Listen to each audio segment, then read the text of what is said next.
S-Men. Red Skull, being the dastardly devil he is, made some backup plans in the case of his eventual demise. One such plan was a clone of himself who would come back in the modern era. Okay, side note, why do villains do this, making clones of themselves? The individual villain still kind of passes away, so if they move their consciousness or something, that kind of makes sense, but I don't get why this is a thing. But I'm pretty sure this clone isn't even like that. I'm gonna make myself upset, so let's just continue. Basically, waking up in this new modern world with mutants and all that jazz, this new Red Skull decided that he was going to dig up the body of Professor X and steal some of his brain, granting himself some telepathy, and as an antithesis to the X-Men, he created the S-Men. Yes, very creative. This was a group of individuals that the Red Skull had empowered using crazy mad science and magic. Almost all of them were pretty quickly taken out of existence by Magneto when this Red Skull tried to make a camp to exterminate mutants. Bad move, buddy. Bad move. Number 9. Zodiac Cartel. Honestly, it's a pretty cool idea for a group. This villainous group of hand-picked business leaders who were all born under different zodiac signs, as their leader Cornelius Van Lunt, or Taurus, was heavily into astrology. Each member, while representing a zodiac sign, also was based in a different American city, and their main goal was world economic and political domination. Its members originally were, other than Cornelius, Scorpio, Jake Fury, Aquarius, Darren Bentley, Aries, Marcus Lassiter, Cancer, Jack Cleveno, Capricorn, Willard Weir, Gemini, Joshua Link, Leo, Daniel Radford, Libra, Gustav Brandt, Pisces, Noah Perricone, Sagittarius, Harlan Vargas, and my representative, Virgo, Elaine McLaughlin. The team was first formed after the dissolution of a previous group called the Great Wheel of Zodiac, which had covert agents from around the globe including Baron von Strucker, Dum Dum Dugan, and even Leonardo da Vinci. Its dissolution also led to the creation of S.H.I.E.L.D., Hydra, and Leviathan as well, so you could definitely say it was important and somehow still relatively obscure. Number 8. Hedman. Sometimes it takes the smallest of things to bring people together, and while that may sound like an extremely beautiful sentiment, I'm saying it in relation to the villainous team known as the Hedman, who it seems came together because each of their powers revolves around their heads in one way or another, and it's honestly kind of unsettling in my opinion. Bonded together through their heads, these scientists sought out world domination, bringing them into conflict with the Defenders, She-Hulk, and Spider-Man. This quartet consisted of Arthur Nagin, their leader, who had his head transplanted onto the body of a gorilla, Ruby Thursday, who replaced her own head with an organic computer capable of changing shape, Gerald Morgan, aka Shrunken Bones, accidentally shrank his own skeleton, including his skull, so he basically has really baggy skin, and Chandu the Mystic's head has been transplanted by Nagin onto a number of different bodies throughout his time, making him quite versatile. And at number 7, Adam Warlock and Thanos. Adam Warlock and Thanos have had a long-running history of being adversaries, but once upon a time the two actually worked together. In his earlier spacefaring days, Adam would come across the Universal Church of Truth, an intergalactic religious organization led by a villain named Magus. Teaming up with Pip the Troll, Gamora, and her adoptive papa Thanos, the group opposed Magus, and then discovered that Magus is actually a future version of Warlock who had traveled back in time and was forced insane by the use of his soul gem. With the Mad Titan's help, he travels into the future and steals his own soul in an attempt to prevent his evil self from ever existing, effectively killing himself. It wasn't until after all that Warlock and Thanos would clash, with Thanos getting his mitts on the other Infinity Gems to cause havoc. Moving on to number 6, Dracula and the X-Men. Dracula has a peculiar history with the members of the X-Men in both the 616 and alternate realities. In the 616 continuity, despite having an unruly past together, the mutant team and the infamous Vamp team up in order to restore the world of vampires in Curse of the Mutants, a storyline that took place between 2010 and 2011. Blade was there too. Essentially, they were forced to work together when Dracula's irritable son, Zarus, engineered a biological weapon that converted regular humans into vampires on a large scale. While no one died permanently, Jubilee technically died and became a child of the night, having been turned into a vampire during one of Zarus' attacks. Dracula hooked her up with an amulet to help her manage sunlight as a thank you gesture for the X-Men's help, and thus began a very strange period in Jubilee's narratives. Side note, she was eventually cured for vampirism, but it was a weird stage. Moving on to number 5, Hank Pym and Ultron. Oh, Hank. Oh, Hank. Come on, Hank. Hank Pym has had it rough. Most recently, he was manipulated by Ultron, appearing to have merged with the robot after the Rage of Ultron storyline. At first, it seemed as if it was a mutual decision, but as the story went on, it became clear that Ultron was calling the shots and doing the driving, so to speak. It just seems that Hank can never truly control his creation, and his weird feelings of sentimentality towards his robotic son will always result in his downfall some way. The whole thing ended with Hank getting his soul devoured by a demonic entity that lives inside of the Soul Stone in Soul World, seemingly killing him. But we're pretty sure that he'll be back, and hopefully not just as a sentient robot skin jacket. Moving on to number 4, Galactus and Cosmic Ghost Rider.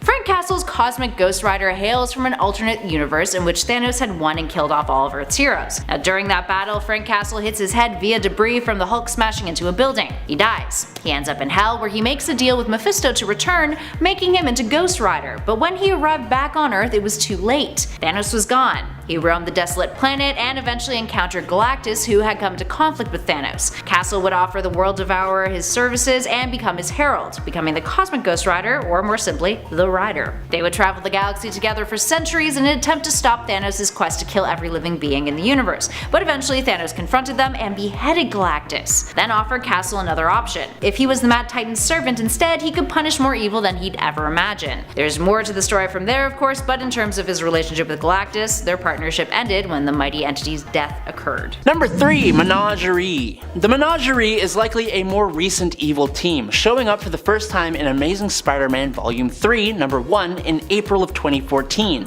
when they tried to steal valuable decorated eggs from an antique store and were pretty easily defeated. So like, from the get-go, the impressive feats are on the lower side of the list, if you know what I'm saying. In fact, I'd say the most famous thing they've done is when they disintegrated Spider-Man's spider suit, making him have to create web underwear for himself. And it's kind of the underwear that is remembered here, not the Menagerie. The animal-themed criminal team was created by White Rabbit, and its members included Hippo, Ox, Skyne, who did the spider suit disintegrating, Squid, Swarm, and, wait for it, Panda Mania. Nice. The Menagerie also is known for trying to rob a club where Nadia Van Dyne was celebrating her birthday with numerous other heroes, which, as you can imagine, it didn't go too well for them. Number 2, Death Throes. Remember how the Hedman all came together based on their head-related powers? Well, I'll do you one better. How about the Death Throes, whose powers and names all have something to do with commonly throwing stuff?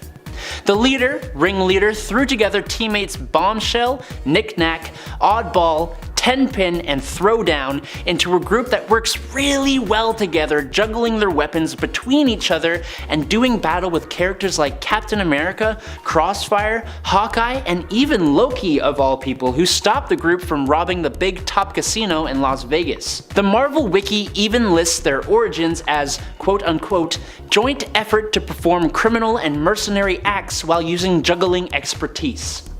I honestly kinda had a hoot putting together this point, as I can't believe this group of villains even exists. And lastly, at number 1 is Horticulture. Okay, of all the teams on this list, I think the Horticulture are my favorite. For starters, they look so cool. But then, you find out it's a bunch of older women between the ages of 64 to 81 who are all expert botanists and want to bring Earth back to its more pristine time when it had about 7 billion less people on it.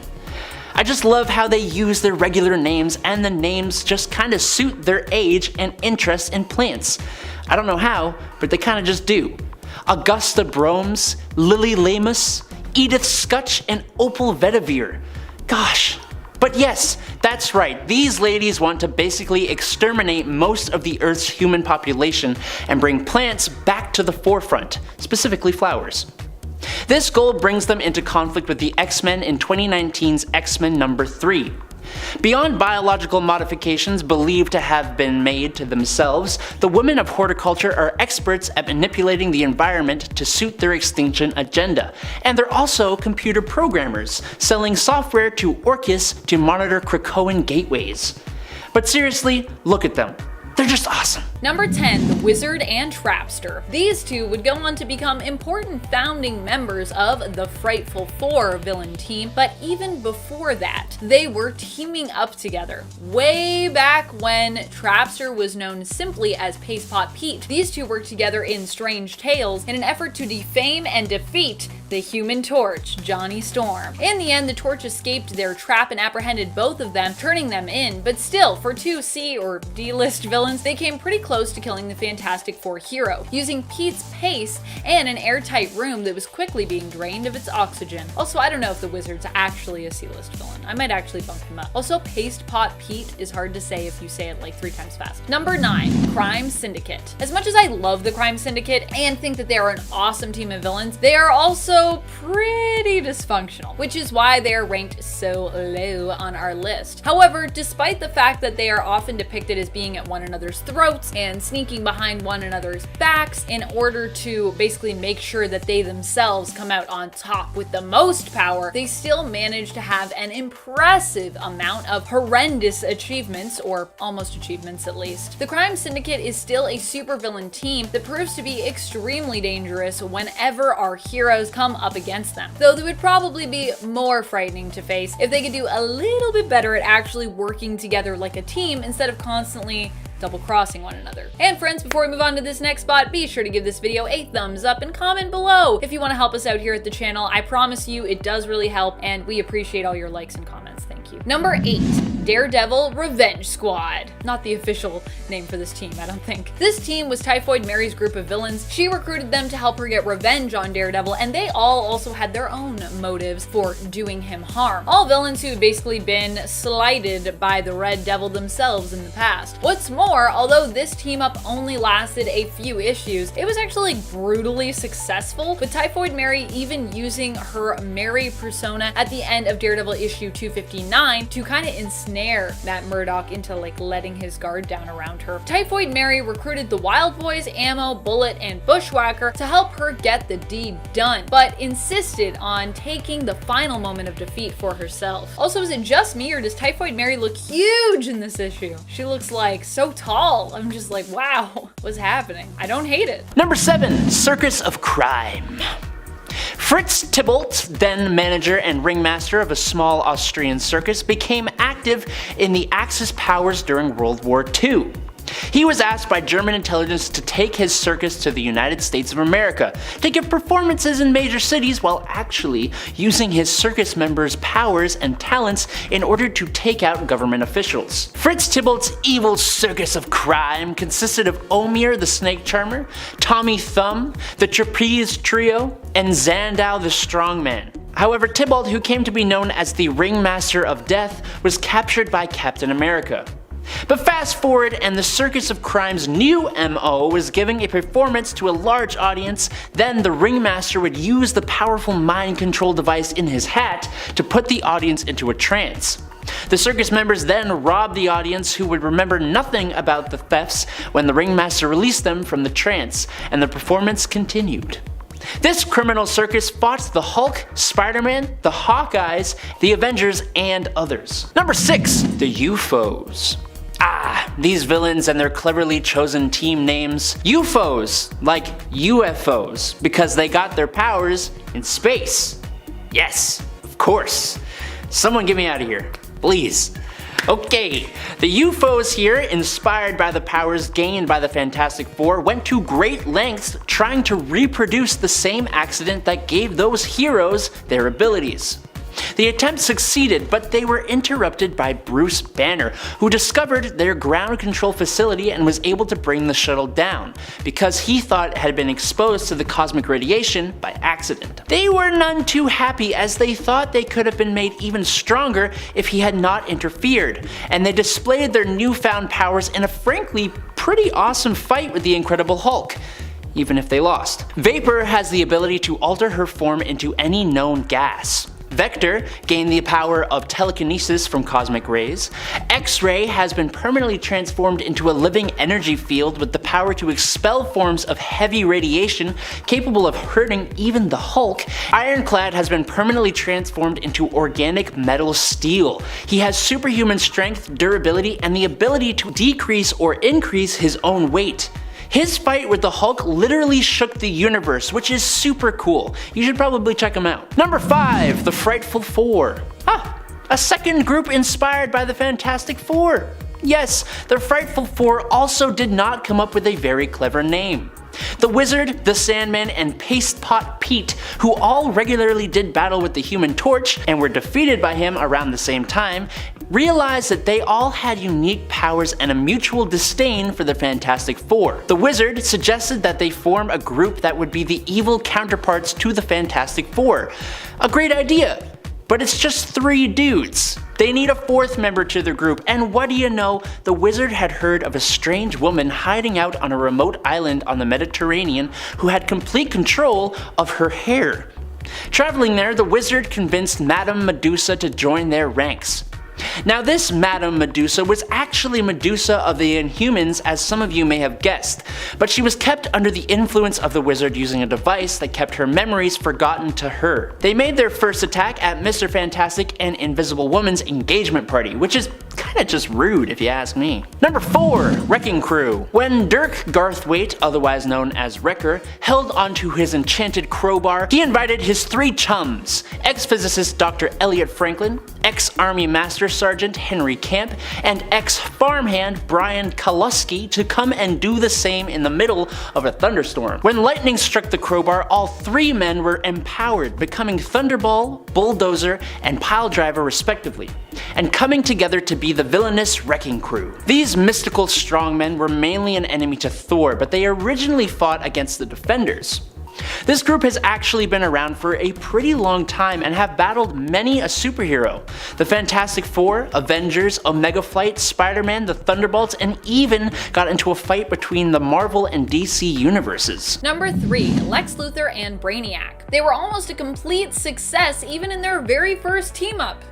Almost. Together, Lex Luthor and Brainiac appeared in issue 167 of Superman, where they teamed up in a 3-part story to take down their joint foe. Their brilliance and technological know-how combined allowed them to both shrink and depower Superman, but unfortunately for them, Superman would not stand by and let himself be so easily defeated, or so well defeated, because I think that's a pretty good plan. And he found a way to escape their wrath. They honestly should have just squashed him when they had a chance, but hey, then we wouldn't have any more stories. Lex and Brainiac together, in fact, are such a fan favorite. We've even seen them in the most intense kind of team up in the DC animated universe when they merged both their minds and bodies together into one being. You know your partnership is intense when you're just let's just join and be one being, but also terrifying. I don't want to fight. Lex and Brainiac merged together. Number 2, Masters of Evil. Another very iconic and successful group of supervillains who have teamed up together. This roster has also changed dramatically over the years when it comes to their members, and despite the fact that they have some members who are less popular when it comes to their notoriety, this seems to be a team that generally has some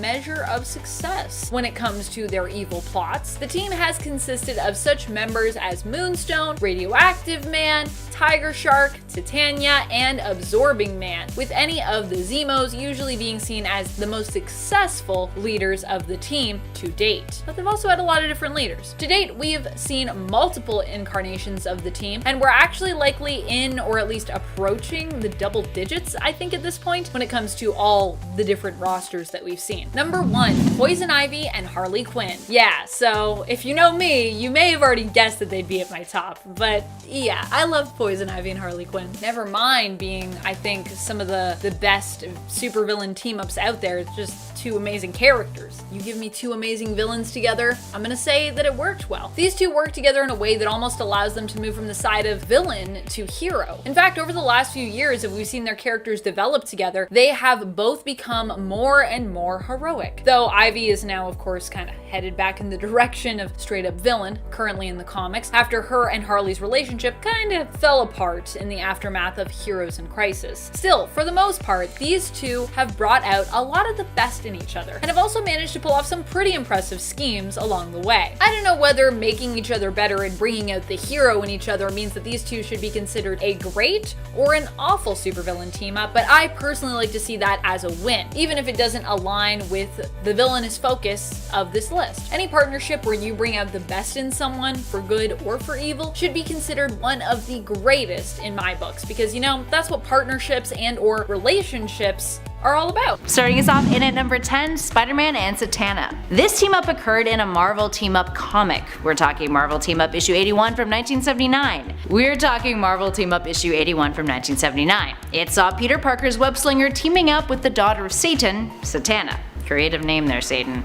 Not self-involved whatsoever. Anywho, this story, titled Last Rites, Doctor Strange finds himself manipulated by the Shiatra Book of the Damned, causing him to become an agent of Basilisk, turning him into a werewolf. Spider-Man has to track him down, and Zatanna gets involved, with her mission being to restore Doctor Strange's soul to normal or kill him as a last resort if she fails. By the end of the team-up, Zatanna is faced with a choice to either save her own life or save Strange's soul, and she ends up going with the Doctor's, which actually went over pretty well with fans because she wasn't a super overly popular character. And at number 9, the Micronauts and Baron Karza. This one is kind of weird. It's a team up between the Micronauts and Baron Karza. Karza is kind of like a cross between an evil knight, Darth Vader, and a sad Doctor Doom impersonator. He's the former royal chief scientist of Homeworld, who used his technology to overthrow the monarchy of Homeworld, taking control of a large chunk of the microverse before his archenemies, the Micronauts, defeated him. Here we see an instance where they were on the same side though, and their foe? Professor Charles Xavier. The team-up took place during the X-Men Micronauts crossover series, with the unlikely coupling leading Karza's fleet against a seemingly all-powerful entity. Turns out that this mysterious entity's power is traced to Charles Xavier. Spoiler alert, it's his dark side. And when they track him down at the X-Mansion,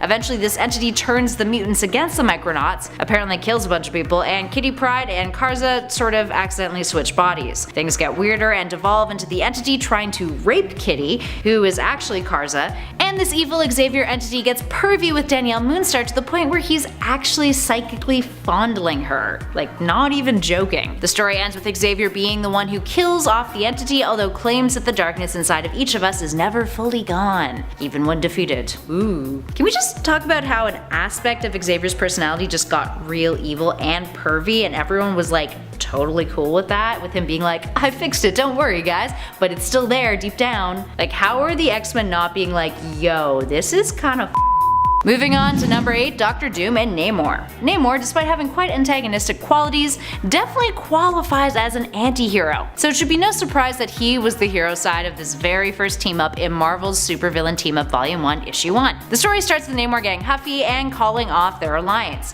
and then Doom moping around about it and being all like, I don't need a lackey, I need a friend. So he decides that he's going to try to recruit Namor one more time to convince him otherwise, but he's super sketch about it. He ends up using a tracking device disguised as a fish to follow Namor, because that's totally a way to rebuild the trust of an ally who just abandoned you. Despite this, they team up again and all is going fine and dandy until Namor witnesses Doom executing one of Atoma's defenseless lackeys in Supervillain Team Up Issue 3, causing the two of them to get into a big brawl in Supervillain Team Up Issue 4. Sometimes you just gotta reel it in a bit, Victor. Come on, dude. Just take a step back. Don't be weird about it. Number 7, Gotham City Sirens. Definitely one of the hottest supervillain team-ups out there in my opinion. Gotham City Sirens isn't just awesome because it's a team of powerful villains, but because it also cemented a fantastic friendship between the three main team members that we can always go back to, and I kinda love that. The Gotham City Sirens are Catwoman, Poison Ivy, and Harley Quinn, who sometimes also have other allies who join them in their villainous adventures. And also, let's be honest, heroic adventures, such as the Carpenter, Jenna Duffy, formerly part of the Wonderland gang. While this team up is one made up of criminals, the team of powerhouses also brought a lot of good out in each other and ended up actually performing a lot of heroic missions together despite their villainous pasts. So this might be a team up of villains, but it's also kind of a hero team in a weird way, kind of like doing a little bit of both, which I love.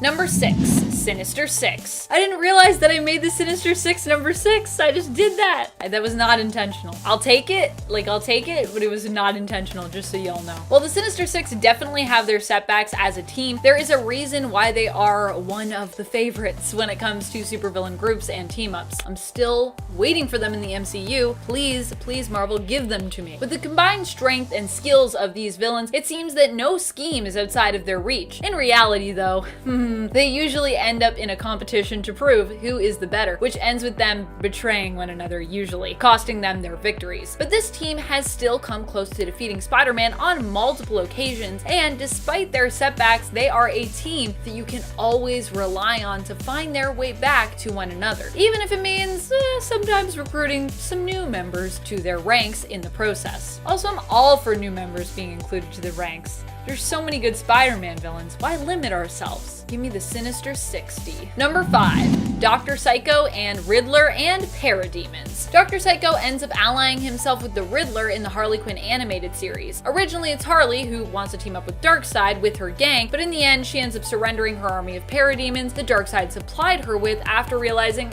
she's really doing all of this, conquering Earth to try and escape her romantic feelings for Poison Ivy, who is about to get married to Kite Man at this point in the series. Yikes, awkward. Dr. Psycho ends up becoming the big bad of the latest season in the end, with Riddler becoming his partner in crime and wielding great control over the leftover parademon army on Earth, which he has no qualms about using, unlike Harley, who's like, yeah, maybe I'm going a little too far. But yeah, Psycho's into it. A little too into it. Very much too into it. Number 4, Juggernaut and Black Tom Cassidy. These two aren't just great villains when it comes to their working relationship, they were also like fast friends and kind of best friends. I love it. Black Tom and Juggernaut have been good friends and allies since Black Tom's first full appearance in the comics in Uncanny X-Men issue 101. And I know what you guys are thinking. You're thinking, oh, but Amanda, that wasn't Black Tom's first appearance, but it was his first full appearance. So I believe his first cameo appearance was like issue 99, but don't quote me on that. Only a few issues later, they were already proving themselves to be a deadly duo as they teamed up to successfully kidnap and torment the X-Men in the hopes that this would inspire Professor Xavier to offer his own life up in exchange for his students' freedom. Unfortunately,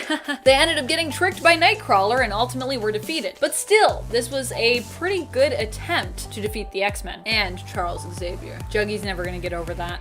Or well, actually, yeah, he'll probably never get over it. I stand by what I said. Gotta be hard for Juggernaut right now. Like, all of the mutants are off in Krakoa and he's not a mutant. It's challenging. Moving on to number 3, Avengers and Kang the Conqueror. This team up is slightly different than the others on our list. It involves trying to resurrect a character via a team up and then trying to kill one half of said team up unsuccessfully. Once upon a time, Kang the Conqueror teamed up with Earth's mightiest heroes and it resulted in the death of the woman he loved. Or rather, she kinda just remained dead because they had previously kind of been responsible for her death and he was really sore about it, sort of.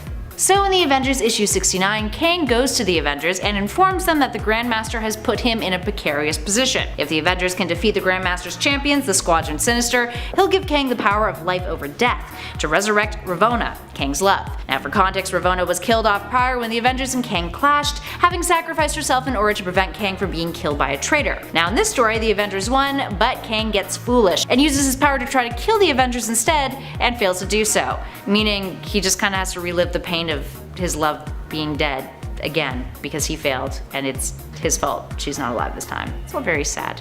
And at number 2, Charles Xavier and Magneto in Dawn of X. Here's a case in which a team up effectively led to the fate of a character being worse than death. The new Dawn of X reboot of the X-Men franchise now sees Charles Xavier and his X-Men having had enough. They're done relying on the hope that humanity can learn to accept mutant kind, done with the oppression that they've dealt with for decades. Xavier ends up teaming up with Magneto, with the two of them primarily calling the shots with the new mutant sovereign nation that exists on Krakoa. This new sovereign state demands that mutants who have committed crimes are accountable by their mutant laws versus human laws out in the regular world, with one of these mutant laws being that they do not kill other mutants. Enter Sabretooth, who has been up to no good and is apprehended by the Fantastic Four outside of Krakoa. Cyclops shows up to take him to Krakoa for the mutants there to be the ones to decide his punishment. When Cyclops takes him over there, Xavier exiles Sabretooth, sending him into what he calls a stasis, deep inside of Krakoa. The ground opened up and Creed was dropped into it. Xavier claims that he'll be in there forever. I quote, "because that is how long mutant justice lasts." While he does note that Sabretooth might one day have the option to redeem himself, his fate is worse than any prison or death. To forever fall through the dark depths of a sentient creature for all of eternity? Yeah,